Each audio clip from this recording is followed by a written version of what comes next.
Modern weight loss meds like semaglutide, tirzepatide, and retatrutide work great, but the dosing guidance, diet, and exercise advice prescribers are giving or neglecting to give at all, along with these meds, is maddening. Sure, you lose scale weight, but you end up looking like a sickly skin bag of bones. That's not the look most people are going for. Before we move on, there's something else we need to discuss. I sometimes hear people call this the Skeletor look. They'll point and whisper under their breath, "He or she looks like Skeletor now," after they've been shooting up the fat juice. I see what they're going for, trying to describe that sickly, starved out look people get when they lose weight the wrong way. But let me clear this up, because it drives me nuts. That's not Skeletor. Skeletor's actually jacked. Cap delts, wide lats, sweeping quads, super lean, the whole deal. He looks like a pro bodybuilder, plus he's super athletic. On top of that, he looks amazing for his age. He's He-Man's uncle, so he's not exactly a young dude. And he's successful in life. His house is literally a fortress.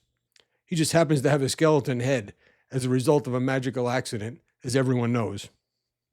And although GLP-1s and other modern weight loss meds seem magical, they definitely weren't around when Skeletor's accident happened. And you could say he looks sick, as in awesome, which would also tell me you're from the 80s, but definitely not sickly like Joanne from Facebook, who went to a weight loss clinic, was quickly ramped up to an inappropriately high dose of medication, forcing her into a starvation diet, isn't doing any exercise, has lost the little muscle mass she once had, might now be losing some hair, and maybe losing some bone density too. So let's stop slandering Skeletor. What people are really describing is when you lose muscle, lose hair, and end up looking weak, frail, and ill, like a zombie or other member of the undead.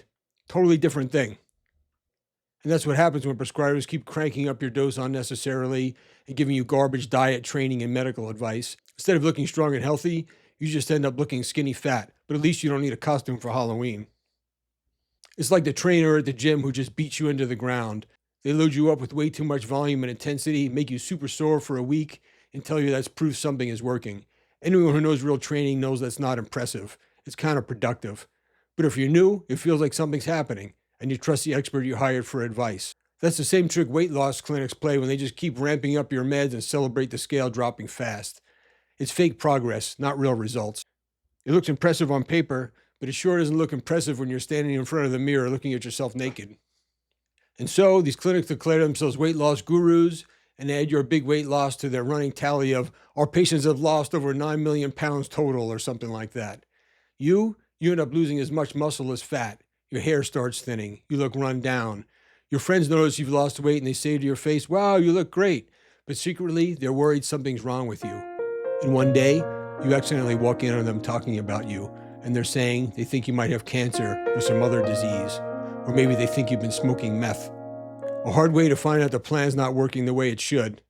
And all because you went to a weight loss clinic that has no idea to actually teach fat loss. They know how to write a prescription, but the rest, they're either making it up as they go or just copying bad advice they got from some face page group. No logic, no physiology, no common sense. That's not good medicine. Another red flag? When a weight loss clinic acts like a cult leader about the diet you have to follow for success, usually as some sort of keto, low carb, or zero carb thing. Look, anything that gets you into a caloric deficit will work for weight loss. And sure, those diets might have a place for some people some of the time, but their whole angle is just to get you to lose as much scale weight as possible as fast as possible. And what they should be focused on is fat loss and muscle retention. Cut out all of your carbs in the first 10 pounds you drop. That's mostly water and glycogen. It's stupid, usually unnecessary, and wrecks your gym and sports performance.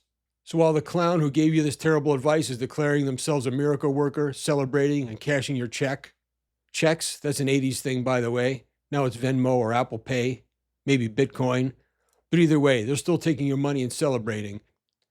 Meanwhile, you're gassed out in the gym or on the field, waiting for that magic moment when you become a fat-burning machine, like the internet promised, or you start convincing yourself that you actually like or need low-rep training because you can't do medium or high-rep work anymore without that glycogen. So, how do you actually get the most out of modern weight loss meds for fat loss? Now, before I give you the fundamentals, let's put this in perspective.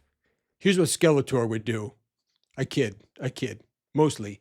But Skeletor almost certainly runs his fat loss phases like this, whether he's doing it with or without medications. But seriously, even pro bodybuilders, with all the extra drugs to prevent muscle loss, expert coaching, and the fact that they live and breathe this stuff, weighing out every ounce of food, Tracking every rep in the gym, dialing in recovery, even they won't push fat loss faster than about 1% of total body weight per week. If they won't do it under those perfect conditions, you definitely shouldn't either. Here's the right way to use these medications if you want to lose the fat and keep the muscle. Do resistance training at least 2 to 3 times per week. Consider this the bare minimum to preserve muscle mass during a caloric deficit. Hit your protein goal, about a gram per pound of ideal body weight per day. Protein is another element that keeps the weight you lose coming from fat instead of muscle. Go at a reasonable pace, no faster than about 0.5% to 1% of your total body weight per week. Faster than that, you're burning through muscle as well as fat. Don't diet forever.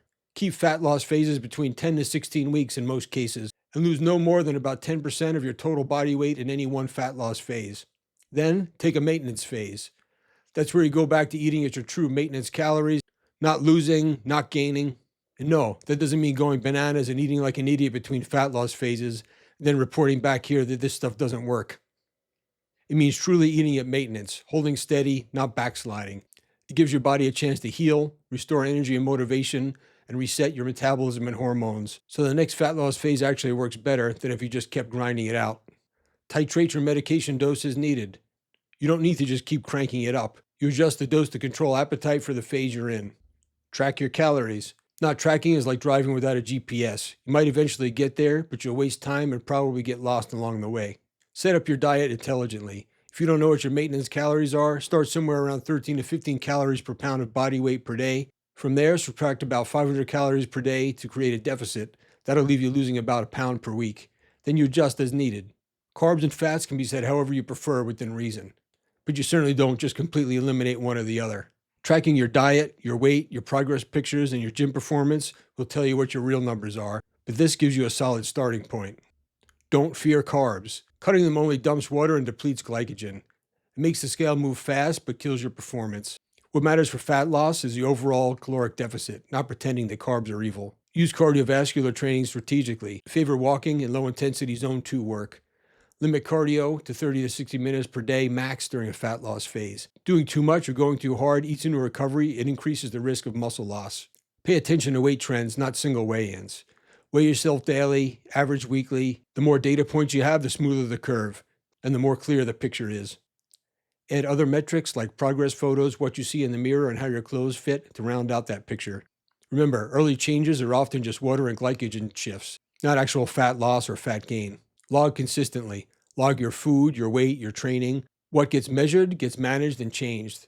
Tracking reduces anxiety and makes adjustments simple and systematic. The bottom line, these weight loss meds are a tool, but without the fundamentals, you'll end up weak, sickly, and disappointed. Meds don't replace the rules of fat loss dieting. What they do is make the diet you should be doing feel more comfortable, and therefore more achievable. Stick to these basics and you'll lose the fat, keep the muscle, and actually look and feel the way you want.